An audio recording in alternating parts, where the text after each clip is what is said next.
I don't care about your errands. My errands are the most important in the world. My daughter's birthday is the top priority. If you don't bring the celebration right now, I'll ruin the funeral. The ear-piercing shout of my mother-in-law.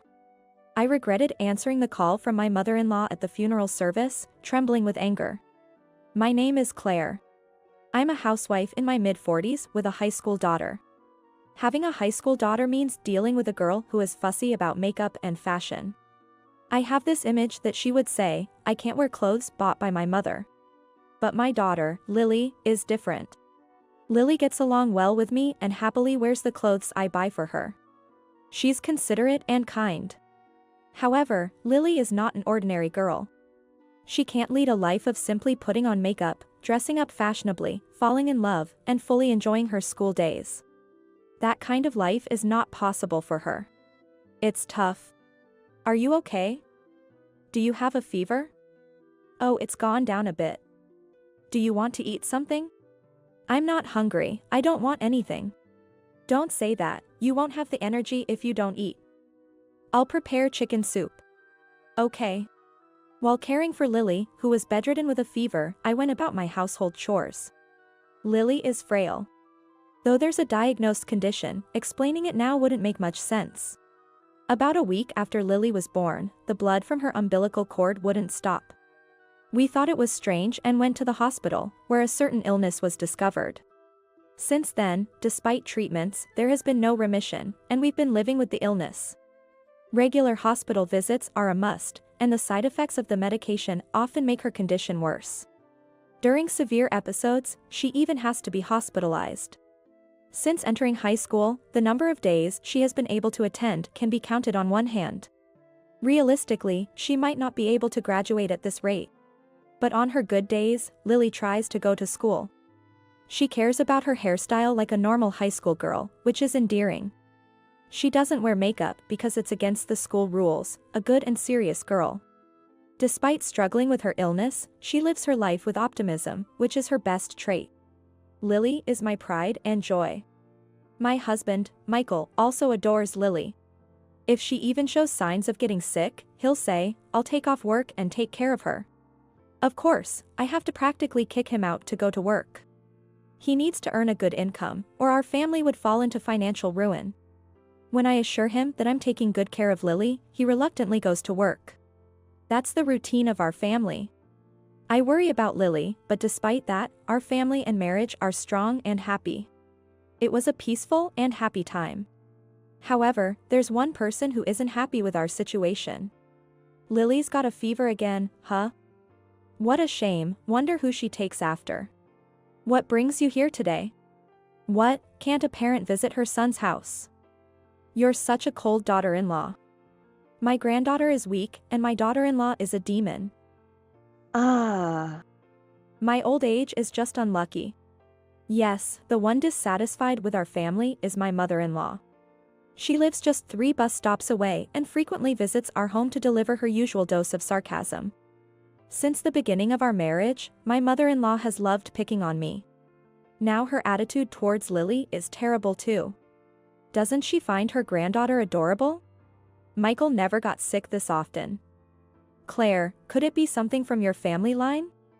I've told you many times, Lily's condition isn't hereditary, it's sporadic. No way, it's definitely something to do with your bloodline.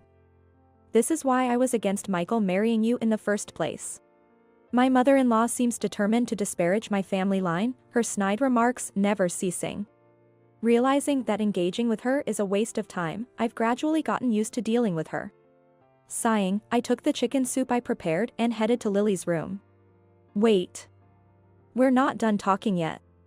I could hear my mother-in-law's shouting from behind, but I chose to ignore it. Once inside Lily's room, her voice became faint.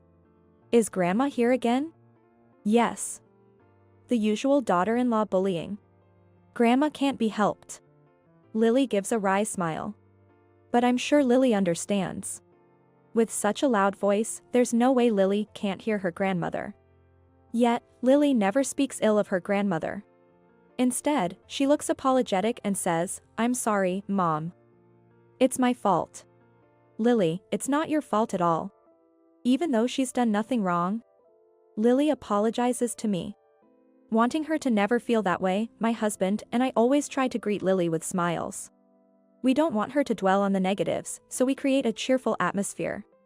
But my mother-in-law shatters that atmosphere in an instant. Hugging Lily tightly, I bit my lip. Her frail body. Lily's frame is nothing like a healthy high school girl's. Yet, feeling Lily's warmth, I realized it was time to firmly keep my mother-in-law away. The days spent nursing frail Lily. When she goes to school, I worry all day long. I took back the keys from my mother-in-law who would barge in during our absence. Days filled with endless arguments with my shouting mother-in-law. My husband working hard for his beloved family. Lily's laughter. Despite everything, those were peaceful days. I thought they would last forever. Why did I think that? There's no such thing as forever. Where there's a beginning, there's also an end. On a rainy summer day, Lily's condition worsened. The fever that wouldn't go down. The doctor's face clouding over with the test results. Me, holding a trembling Lily, filled with anxiety. And then Lily was hospitalized. Summer break came, and even as summer ended, Lily couldn't be discharged and the treatment continued. Those were incredibly difficult and painful days. Lily seemed to be suffering greatly. Yet, I believed she would get better, that she would definitely recover. Above all, Lily herself believed that. But Lily passed away. Dad, Mom, I love you so much. Leaving those words behind, she embarked on a journey far away. I looked up at the terrible sky as the autumn rain poured down relentlessly. The rain from my eyes wouldn't stop. It rained continuously on the day of the funeral, too. It was as if, being too busy to cry myself, the sky was crying on my behalf. The tears I shed on the day Lily passed away have now ceased. I was that busy. My husband also took time off work and was bustling about. I was swamped with contacting relatives and dealing with the school. It was necessary to stay busy. I couldn't have endured it otherwise. The sense of loss from Lily's departure was immense. Many people came to the funeral in the rain. Despite her limited school attendance, many of Lily's friends came to pay their respects. And every one of them cried. Some children cried out, asking why this had to happen. Others broke down in tears, saying they would always love her. Seeing this, I felt a perverse sense of happiness. Everyone loved Lily. I was overjoyed to know how much she was cherished. Many people spoke to me. And everyone praised Lily. My parents hugged me while crying. That's when I completely broke down. It was at that moment. My cell phone, tucked into the pocket of my suits, vibrated. Having the phone with me to handle any calls for directions to the venue, I hastily stepped outside to check the screen. It was my mother-in-law displayed on the screen. My father-in-law had already passed away, and of course, I had informed my mother-in-law. But she hadn't come to the hospital when Lily was in her final moments, saying she was too far away to make it. She had also said she had important matters and couldn't make it to the funeral today. That was supposed to be the case, but perhaps she was going to come after all. Maybe, despite everything, she wanted to say goodbye to her granddaughter. So I answered the call, but I immediately regretted it. "What are you doing, Claire?" she yelled. I'm at Lily's funeral." "What? What nonsense are you talking about? Get over to my house right now." "To your house? That's impossible. What are you saying?" "What am I saying? I'm the one who should be asking that. Didn't I tell you I have important matters today? Hurry back and help me out." "Important matters? There's nothing more important to me than Lily's funeral. I don't care about your errands. My errands are the most important in the world. What is this person talking about? First of all, I believe it's a huge problem that, for a grandmother, her granddaughter's funeral is not the most important event in the world. From the start, my mother-in-law was adamant about not attending the funeral, no matter how much my husband pleaded. Why should I have to help her with her matters? If it's more important than your granddaughter's funeral, why don't you handle it yourself? It's only natural for you as my daughter-in-law to help out. That makes no sense. I'm celebrating my beloved daughter's birthday. There's nothing more important in this world." "Excuse me? It took me an incredibly long time to respond. Wait, what did you just say? My mother-in-law's daughter, that would mean my husband's sister, right? My sister-in-law, Monica. I remember she lives in some incredibly remote part of the world, where communication is only possible via satellite phone. And even that rarely connects. That's why, even for today's funeral, though I sent an email, I had no idea when she would read it. What about my sister-in-law's birthday? Wait, what do you mean by my sister-in-law's birthday? She's coming back home after ages. And just in time for her birthday, no less. We have to celebrate it big time, it's a must, right? I wasn't aware of such a rule. So, I need you to come over right away to help clean the house and prepare a feast. But I'm in the middle of a funeral. I don't care about that. My daughter comes before my granddaughter. Oh, and make sure to bring a gift, nothing less than $500. Hurry up. Or I'll ruin the funeral. Click. I hung up without waiting for a response. I couldn't stand listening to her any longer. If I had to hear more of her ranting, I felt like I might grab a sword and storm over there. What a selfish mother-in-law. Daughter before granddaughter? I'm not saying she has to choose, but to say her daughter matters more overwhelmingly is outrageous. More important than a funeral, ridiculous. I told my husband everything, and we decided to ignore her. He tried to contact my sister-in-law, who was apparently still on a plane and couldn't be reached. Trying to regain my composure, I returned to bidding farewell to Lily with tears. The day after the funeral, my sister-in-law visited our home. Apparently, she flew back after reading the email from my husband. She thought it would be faster to return home than to communicate en route, but the journey from where she lived to our home took dozens of hours. She didn't make it in time for the funeral. My sister-in-law apologized. She shared various stories with me. Stories about Lily and her aunt that I was hearing for the first time since they rarely met. Listening to her, I remembered Lily's childhood and cried again. My mother-in-law never showed up. My sister-in-law deeply apologized for that, too. Leave my mother to me, she said before leaving, but what did that mean? A few days later, I was still in Lily's room, unable to grasp the reality of her absence. Gently caressing her study desk. The room, untouched since her passing, was filled with too many memories of Lily. Just as I was about to cry again, it happened. Startled by the unexpected ring of the doorbell, I hastily wiped away my tears and was shocked when I looked at the monitor. There was my mother-in-law, appearing on the screen. The mother-in-law who had made frivolous remarks on the day of the funeral, infuriating both my husband and me. The mother-in-law who, despite my resolve not to let her in, hadn't shown up for several days. What does she want now? I had no intention of opening the door, so I responded through the intercom. What do you need? Claire. Help me, please. I was puzzled by her sudden plea for help. If this continues, I might end up going to where my granddaughter is. Please, help me. She began spouting such outrageous things. With no idea what was happening, I reluctantly opened the front door, only for my mother-in-law to collapse inwards. What happened? I asked in shock. Help me. Monica. Monica, ah. Confused and tilting my head, I suddenly noticed a figure entering my field of vision. So you were here, Mom. The figure was my sister-in-law. She was smiling, but there was an unspoken pressure about her. Eek, she's here. Wah, what? What? Seeing my sister-in-law's face, my mother-in-law screamed in terror, turning me into a complete question mark. What on earth is going on? Just because I've appeared, don't say such rude things. Look, Mom, it's your beloved daughter, isn't it? My beloved? Not at all. What's going on here? Just days ago, she prioritized her daughter over her granddaughter, choosing a birthday over a funeral. What changed in these few days? While I stood dumbfounded, my sister-in-law handed something to my mother-in-law.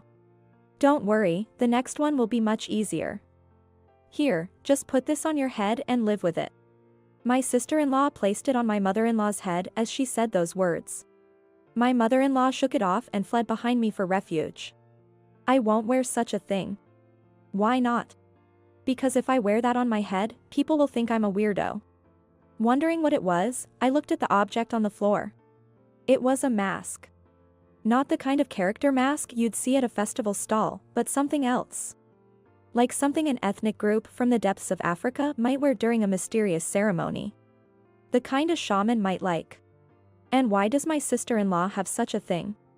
Why is she trying to put it on my mother-in-law's head? This mask is used for divination where I live.